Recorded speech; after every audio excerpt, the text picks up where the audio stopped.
Hello students, welcome to Jomaxa classes. Today we are going to discuss about fundamental rights जो कि अपने constitution में article 12 से 35 के बीच में दिया गया है। तो देखिए अभी तक अपन ने अपनी पॉलिटी की सीरीज में क्या क्या देखा है।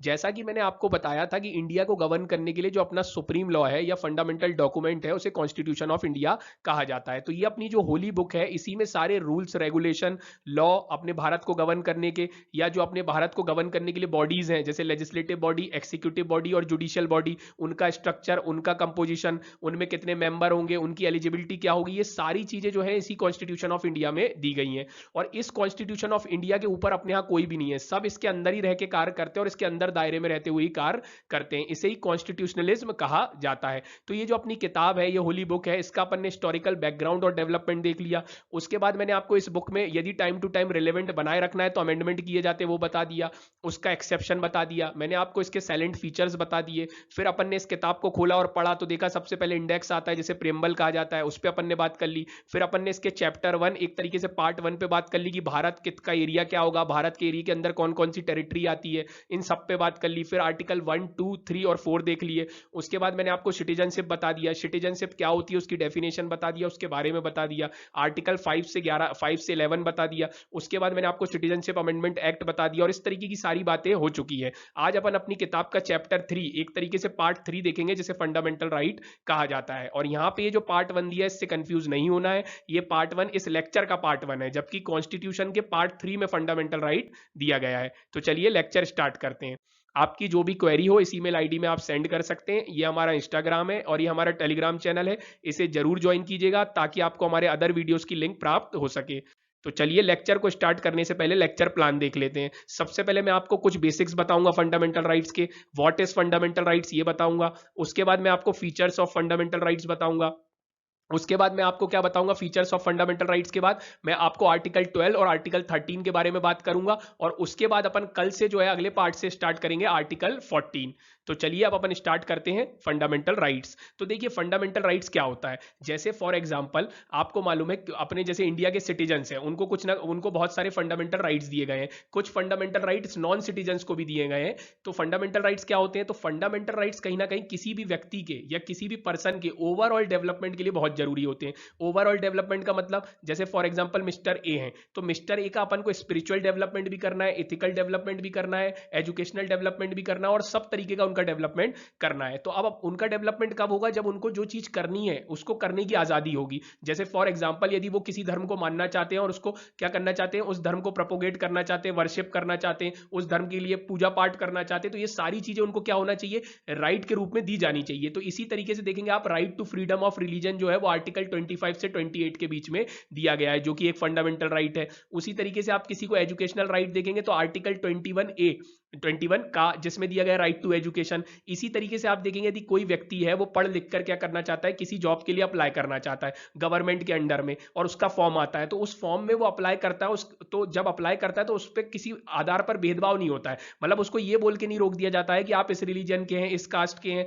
इस सेक्स के हैं, इस जेंडर के, तो आपको क्या है फॉर्म नहीं भर सकते। तो इस तरीके की कोई भी चीजें जो होती हैं प्रोहिबिशन होता है इनका। तो ये सारी चीजें इस फंडामेंटल राइट में दी गई हैं। और जब भी व्यक्ति को सारी आजादी होगी एक तरीके से तो उसका विकास ज्यादा हो पाता है, क्योंकि आपको मालूम है कभी भी इनोवेशन करने के लिए जो आपके मन में आ रहा है आप वो चीज रख पाए किसी के सामने, तभी तो इनोवेशन हो पाएगा। और जो वो चीज आप मान पाए, रख पाए, उसके लिए आपको कहीं ना कहीं क्या होना चाहिए, कुछ फंडामेंटल राइट्स दिए जाने चाहिए। और वही फंडामेंटल राइट अपने कॉन्स्टिट्यूशनल मेकर्स ने क्या किया है, इस पार्ट 3 में शामिल किया है आर्टिकल 12 से 35 के बीच में। तो अब आप इसको रीड करेंगे तो आपको समझ जाएगा पार्ट 3 में दिए गए हैं, आर्टिकल 12 से 35 के बीच में दिए गए हैं, किसी भी आधार पर भेदभाव नहीं किया जाएगा। इससे क्या होगा, व्यक्ति का ओवरऑल डेवलपमेंट होगा, उसका फुलेस्ट पोटेंशियल तक डेवलपमेंट होगा। इससे क्या होगा, इससे भारत का भी डेवलपमेंट होगा, क्योंकि आपके जब सारे सिटीजन्स डेवलप्ड हो जाएंगे, प्रोडक्टिव हो जाएंगे, तो भारत का डेवलपमेंट भी अपने आप हो जाएगा।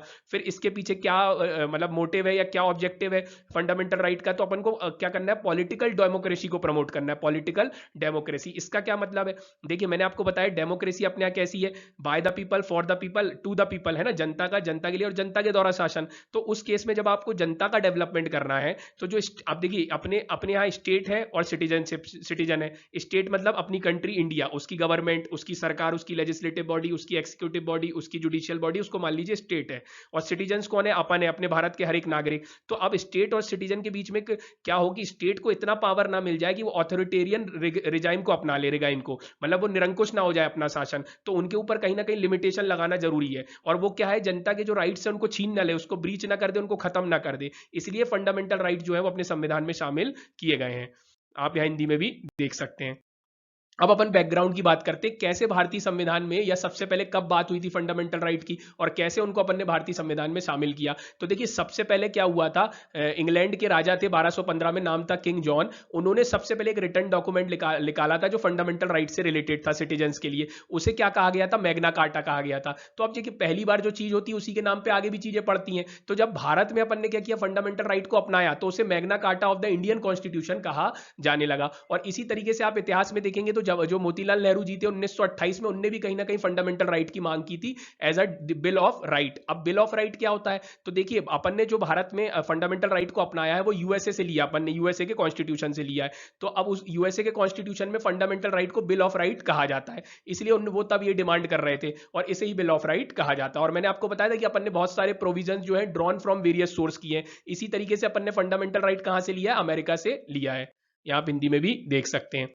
अब अपन बात करते हैं फंडामेंटल राइट्स के कुछ प्रीलिम्स फैक्ट की या कुछ इंपॉर्टेंट फैक्ट की। तो देखिए जब भारत का संविधान अपन ने क्या किया, भारत का संविधान जब स्टार्ट किया गया, जब भारत का संविधान जो मूल रूप में था, तब उसमें 7 फंडामेंटल राइट थे। कितने फंडामेंटल राइट थे? 7। लेकिन अब कितने हैं? 6। तो एक फंडामेंटल राइट जो था, राइट टू प्रॉपर्टी, उसको अपन ने 44th अमेंडमेंट के द्वारा क्या कर दिया? डिलीट कर दिया। तो आपसे यूपीएससी प्रीलिम्स और पीएससी प्रीलिम्स या कोई भी पेपर में पूछा जा सकता है कि जो डिलीट किया गया था राइट टू प्रॉपर्टी, वो किस अमेंडमेंट से किया गया था? तो आपको ध्यान रखना है 44th अमेंडमेंट से किया गया था। और डिलीट करने के बाद उसको कहां पे शामिल किया? तो उसको एक लीगल राइट के तौर पे कहां शामिल किया? आर्टिकल 300A में और पार्ट 12 ऑफ द कॉन्स्टिट्यूशन। तो देखिए राइट्स भी कई तरीके के होते हैं। राइट मतलब क्या होता है? एक तरीके से आपके डिमांड है, दावे हैं। क्या दावे हैं? कि हमें, जैसे फॉर एग्जांपल आपको मालूम है यूएन का ह्यूमन राइट्स डिक्लेरेशन है, तो उसमें यह बोला जाता है कि आपको ह्यूमन होने के नाते कुछ अधिकार मिलने चाहिए। इसी तरीके से क्या होता है, राइट्स भी कई भागों में बांटे जाते हैं, लीगल राइट, नेचुरल राइट, है ना, इस तरीके से इथिकल राइट्स, है ना, बहुत सारे राइट्स होते हैं। लीगल राइट्स में जैसे आप देखेंगे कि आपको जैसे ये जो फंडामेंटल राइट्स में बहुत सारे राइट्स हैं, आपको राइट टू एम्प्लॉयमेंट है, राइट टू एजुकेशन है, इस तरीके की लीगल राइट हो गए, कानून के माध्यम से प्रदान किए गए। नेचुरल राइट कैसे होते हैं? जैसे आपको साफ सुथरे पर्यावरण का अधिकार है, आपको राइट टू वाटर है ना, आपको सांस लेने का अधिकार, इस टाइप की बहुत सारी चीजें हैं, वो नेचुरल राइट्स हो जाएंगी। और बहुत सारे राइट्स होते हैं, तो ये लीगल राइट के अंतर्गत रखा गया था। यहां आप हिंदी में भी देख सकते हैं। अब अपन बात करते हैं फंडामेंटल राइट्स में। देखिए आपको बताया मैंने 12 से 35 तक दिया गया है, तो 12 में दिया गया डेफिनेशन ऑफ स्टेट, जो आज अपन पढ़ेंगे। फिर 13 को आज अपन पढ़ेंगे। फिर अपन अगले लेक्चर से देखिए राइट टू इक्वलिटी देखेंगे। जैसे मैंने आपको बताया 7 से 6 हो गए, एक को अपन ने अमेंडमेंट से डिलीट कर दिया, वो आपको याद रखना है। फिर right to freedom, right against exploitation, right to freedom of religion, cultural and educational right, और फिर राइट टू कॉन्स्टिट्यूशनल रेमेडी। इस तरीके से अपना लेक्चर आगे बढ़ेगा और कंप्लीट होगा। देखिए आपको ध्यान रखना है, आप रोज न्यूज़पेपर पढ़ते हैं, तो न्यूज़पेपर में क्या होता है, फंडामेंटल राइट्स के बहुत सारे यूज किए जाते हैं। जैसे आप देखेंगे कभी भी सबरीमाला वाला केस होगा, तो उसमें जेंडर इक्वलिटी की बात होगी, तो वो कहीं ना कहीं किसी ना किसी फंडामेंटल राइट से रिलेट होगा। जैसे यूपीएससी ने एक बार पूछा था कि आपको अपनी पसंद के व्यक्ति से विवाह करने का अधिकार फंडामेंटल राइट के किस आर्टिकल के अंतर्गत है, तो वो आर्टिकल 21 के अंतर्गत है। तो आपको इनसे रिलेट करना, ये सारी चीजें कहीं ना कहीं आसपास अपने घटित होती रहती है और उसी से क्वेश्चन बनने की संभावना होती है। यहां आप हिंदी में भी देख सकते हैं। अब अपन बात करते हैं features of the fundamental rights. देखिए मैंने आपको जैसे बताया जो फंडामेंटल राइट्स हैं, उनका नाम फंडामेंटल राइट्स क्यों है? पहली बात तो ये इसलिए फंडामेंटल राइट है क्योंकि इसको कॉन्स्टिट्यूशन ने गारंटी दी है इन राइट्स की, भारतीय नागरिकों को। कॉन्स्टिट्यूशन ने गारंटी दी है का क्या मतलब है? जैसा मैंने आपको बताया अपने यहाँ सुप्रीम लॉ कौन है? कॉन्स्टिट्यूशन ऑफ इंडिया, उसके ऊपर कोई भी नहीं है। और जब उस लॉ ने ही कॉन्स्टिट्यूशन मेकर ने क्या उसमें शामिल कर दिया, और उस कॉन्स्टिट्यूशन ने आपको गारंटी दे दी कि आपके फंडामेंटल राइट को कभी कोई नहीं छीन सकता है, तो इसलिए इसका नाम फंडामेंटल राइट पड़ा। और मान लीजिए कोई आपके फंडामेंटल राइट का वायलेशन करता है, तो आप सीधे सुप्रीम कोर्ट जा सकते हैं। जैसे आप देखते होंगे पेपर में आता है कि हमारे राइट टू प्राइवेसी का उल्लंघन हो गया, अब हम सुप्रीम कोर्ट चले जा रहे हैं। तो वो सारी चीजें फंडामेंटल राइट में गारंटी दी गई है, और उसको बचाने की जिम्मेदारी, कहीं ना कहीं गार्ड करने की जिम्मेदारी constitution constitution of supreme court of India और high court of supreme court of India और हाई कोर्ट की जिम्मेदारी है। तो इस तरीके से हो जाता है। अब अपन इसके फीचर्स देख लेते हैं। तो देखिए ऐसा भी नहीं कि अब फंडामेंटल राइट क्या है, एब्सोल्यूट है। एब्सोल्यूट का मतलब क्या है कि बस लिख दिए गए, अब इनमें कोई चेंजेस नहीं हो सकते, ऐसा नहीं है। यदि मान लीजिए फॉर एग्जांपल आपका फंडामेंटल राइट है, राइट टू प्रोपोगेट रिलीजन, या आपको कोई भी धर्म मानने का अधिकार है, लेकिन यदि आप वो चीज को क्या करते हैं, इस तरीके से करते हैं कि दूसरे के धर्म का उल्लंघन हो जाए, है ना, तो दूसरे के फंडामेंटल राइट ब्रीच हो जाएंगे, तो उस केस में उसमें रीजनेबल रिस्ट्रिक्शन लगाए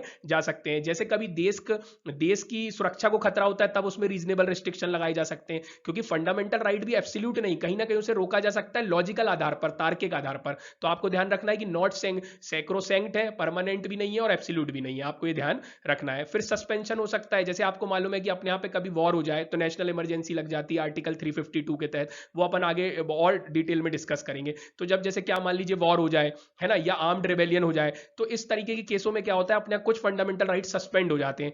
आर्टिकल 20 और 21 सस्पेंड नहीं होते हैं, ध्यान रखना है आपको। फिर आपको यहां देखना है, हिंदी में भी देख सकते हैं। फिर रिस्ट्रिक्शन ऑफ लॉज, तो देखिए जैसा मैंने आपको बताया है कि जो फंड, आप देखिए मान लीजिए भारत है, भारत में आर्मी है, पैरामिलिट्री है, पुलिस फोर्सेज है, इंटेलिजेंस एजेंसी है, एनालॉगस सर्विसेज है, तो इन सब के फंडामेंटल राइट्स को क्या कर सकती है, पार्लियामेंट। कौन? पार्लियामेंट। आपको ध्यान रखना है, पार्लियामेंट इनके फंडामेंटल राइट को रिस्ट्रिक्ट भी कर सकती है और एब्रोगेट भी कर सकती है। क्यों ऐसा कर सकती है? क्योंकि मालूम है ये लोग क्या होते हैं कि अपने देश की सुरक्षा के लिए काम करते हैं, तो कहीं ना कहीं इनके फंडामेंटल राइट को रोका जा सकता है। नहीं तो क्या होगा, यदि ये अपने फंडामेंटल राइट की मान लीजिए मांग करने लगे, उसके लिए कोई प्रोटेस्ट करने लगे, हड़ताल करने लगे, तो फिर देश की सुरक्षा क्या होगी, डेंजर में आ जाएगी। तो ये चीज आपको ध्यान रखना। और इसी तरीके से एक मार्शल लॉ होता है, अपन आगे आर्टिकल में पढ़ेंगे, आगे आर्टिकल में पढ़ेंगे अपन मार्शल लॉ, तो वहां पे मैं आपको बताऊंगा जब मार्शल लॉ लगता है तब भी फंडामेंटल राइट को रिस्ट्रिक्ट किया जा सकता है। और इधर आप अदर फीचर्स भी देख सकते हैं जो मैंने आपको बताया है कि जो फंडामेंटल, आप देखिए क्या होता है, जैसे फॉर एग्जांपल इंडिया है, तो इंडिया में क्या है, सिटीजन्स भी है और स्टेट भी है। स्टेट का क्या मतलब होता है, स्टेट का मतलब आप एक तरीके से समझिए कंट्री को पॉलिटी में स्टेट कहा जाता है। तो अपने यहाँ क्या स्टेट है, जैसे गवर्नमेंट है, गवर्नमेंट ऑफ इंडिया है, लेजिस्लेटिव बॉडी है, जुडिशियल बॉडी, इनको मान लीजिए स्टेट है, और उसके अंदर अपन रहते हैं पर्सन जो सिटीजन्स हैं। तो अब स्टेट और सिटीजन्स में क्या हो, हेल्दी रिलेशन बना रहे, और स्टेट कहीं ना कहीं क्या ना हो जाए, जैसा मैंने आपको बताया, निरंकुश ना हो जाए, ऑथोरिटेरियन रिगाइम ना अपना ले, तो उस केस में उनके ऊपर लिमिटेशन कहीं ना कहीं फंडामेंटल राइट्स लगाते हैं, उनको रोकते हैं कि वो उल्लंघन ना कर दे। और कैसे ना कर दे, जैसे मान लीजिए पार्लियामेंट ने कोई लॉ बनाया और वो लॉ आपके फंडामेंटल राइट्स को ब्रीच कर रहा है, तो सुप्रीम कोर्ट क्या करेगा, उसको चेक करेगा, और वो यदि ब्रीच कर रहा होगा तो उसे नल और वॉइड कर देगा, जिसके बारे में भी अपन आगे बढ़ेंगे। तो अब ये जो फंडामेंटल राइट है, ये स्टेट के खिलाफ तो है ही, कहीं ना कहीं प्राइवेट इंडिविजुअल्स के खिलाफ भी है। बहुत सारे fundamental rights private individual, state दोनों के खिलाफ है, और सारे जो है वो स्टेट के खिलाफ तो आपको दिए गई हैं। अच्छा, इनको नेगेटिव और पॉजिटिव दोनों बोला जाता है फंडामेंटल राइट को। नेगेटिव क्यों? क्योंकि ये कहीं ना कहीं गवर्नमेंट की जो कार्य करने की, या जो गवर्नमेंट अपने कार्य करती है उनके ऊपर लिमिटेशंस लगाता है, गवर्नमेंट की शक्ति पे क्या लगाता है, लिमिटेशंस लगाता है। वहीं इनको पॉजिटिव इसलिए कहा जाता है क्योंकि यहाँ कुछ अधिकार आप जैसे देखेंगे, राइट टू एजुकेशन है, तो ये पॉजिटिव फंडामेंटल राइट है, ये आप क्या करते हैं, डेवलपमेंट करते हैं। तो ये आपको रीड कर लेना है, यहाँ आप हिंदी में भी देख सकते हैं। अब अपन बात करते हैं आर्टिकल 12 और कॉन्स्टिट्यूशनल प्रोविजंस को शुरू करते हैं। तो देखिए आर्टिकल 12 मतलब, तो आर्टिकल 12 में क्या है, स्टेट की डेफिनेशन दी है। क्या मतलब हुआ इसका, जैसे फॉर एग्जांपल आर्टिकल 12 से 35 फंडामेंटल राइट है, तो इस 12 से 35 में जहां जहां स्टेट वर्ड आएगा, जहां जहां स्टेट वर्ड आएगा वहां उसका मतलब क्या होगा, वो डिफाइन कर दिया गया है। तो बताया गया है इसमें कि जहां भी फंडामेंटल राइट में स्टेट शब्द आए, तो उस शब्द का मतलब क्या होगा, या तो executive and legislative organ of the union, executive और legislative organ of the state, all local body, या all statutory and non statutory authorities. तो ये आपको ध्यान रखना है। अब देखिए इधर क्या है, संविधान में एक और चीज लिखी थी, अदर अथॉरिटीज। तो उस अदर अथॉरिटीज को लेके क्या कॉन्फ्लिक्ट होता है कि कौन सी बॉडी जो है स्टेट में आएगी और कौन सी बॉडी स्टेट की डेफिनेशन में नहीं आएगी। तो उसको लेके बहुत सारे क्या हुए, कोर्ट केस हुए, तो उनको भी अपन डिस्कस करेंगे अब। तो देखिए supreme court asserted that even a private body or an agency worked as an instrument of state fall in the within the meaning of state. तो स्टेट की डेफिनेशन में सब चीजें आती हैं, ये चीज आपको ध्यान रखनी है। तो देखिए आप यहां हिंदी में भी देख सकते हैं। अब स्टेट को लेके क्या हुए, जब विवाद हुए कि स्टेट में कौन आ सकता है और कौन नहीं आ सकता है, तो काफी चीजें तो लिख दी गई, और एक और लाइन लिख दी गई कि अदर अथॉरिटीज। अब अदर अथॉरिटीज का क्या मतलब होगा, तो अब आपको मालूम है कॉन्स्टिट्यूशन में यदि कोई भी एम्बिग्यूटी आती है, तो उसका जो नरेशन या इंटरप्रिटेशन करने का अधिकार किसके पास है, सुप्रीम कोर्ट के पास है। तो सुप्रीम कोर्ट में जैसे Zee Telefilms versus union of India का केस गया, तो ये किस बारे में था कि जो बीसीसीआई है, जो क्रिकेट, आपको मालूम होगा अपने यहाँ भारत में क्रिकेट को कंट्रोल करने वाली सबसे बड़ी बॉडी बीसीसीआई है, वो एक स्टेट है कि नहीं है। स्टेट का मतलब जैसा जैसा मैंने आपको पीछे बताया, तो वो स्टेट है कि नहीं है। तो इस केस में निकल के ये आया कि बीसीसीआई एक स्टेट नहीं है। क्यों नहीं है, उसके दो रीजन दिए गए, दो लॉजिक दिए गए। पहला लॉजिक ये दिया गया कि इसको किसी स्टैट्यूट मतलब कोई भी नियम के आधार पर नहीं बनाया गया है, और दूसरी चीज जो है इसमें कहीं ना कहीं सरकार का कोई भी फाइनेंशियल एडमिनिस्ट्रेशन या किसी भी तरीके का कोई पावर नहीं है, सरकार का इससे कोई लेना देना नहीं है। तो इसलिए इसको बोला कि बीसीसीआई एक क्या है, स्टेट नहीं है। फिर रूपा हुर्रा और अशोक हुर्रा केस हुआ था, उसमें क्या हुआ, जो सुप्रीम कोर्ट है अपना, जो सुप्रीम कोर्ट है उसकी जो जुडिशियल प्रोसीडिंग्स होती है वो स्टेट में आएंगी कि नहीं आएंगी। तो बोला गया कि वो जुडिशियल प्रोसीडिंग स्टेट में नहीं आएंगी। और इसमें एक और चीज बोली गई कि जो अपने सुप्रीम कोर्ट के सीनियर जो जजेस हैं वो लोग भी क्या होंगे कि स्टेट की डेफिनेशन के अंतर्गत नहीं आएंगे। फिर तीसरा केस हुआ Naresh Shridhar Mirajkar versus state of Maharashtra, और इसमें सुप्रीम कोर्ट ने फिर क्लियर किया कि जो एडमिनिस्ट्रेटिव फंक्शन है कोर्ट के वो स्टेट के अंतर्गत आएंगे, लेकिन जो जुडिशियल फंक्शन है वो स्टेट के अंतर्गत नहीं आएंगे। तो आई होप आपको 12 आर्टिकल समझ आया होगा स्टेट के मीनिंग क्या है। जैसे फॉर एग्जांपल यदि आप आगे अभी पढ़ेंगे, आपको डरने की जरूरत नहीं है, आप आगे अभी लेक्चर में अपन देखेंगे जब 14-15 आर्टिकल में स्टेट शब्द आएगा तो उस स्टेट शब्द को कहीं ना कहीं डिफाइन कर दिया गया कि उस स्टेट का मतलब क्या होगा। तो आपको ये देख जरूर लेना है, या हिंदी में भी देख सकते हैं।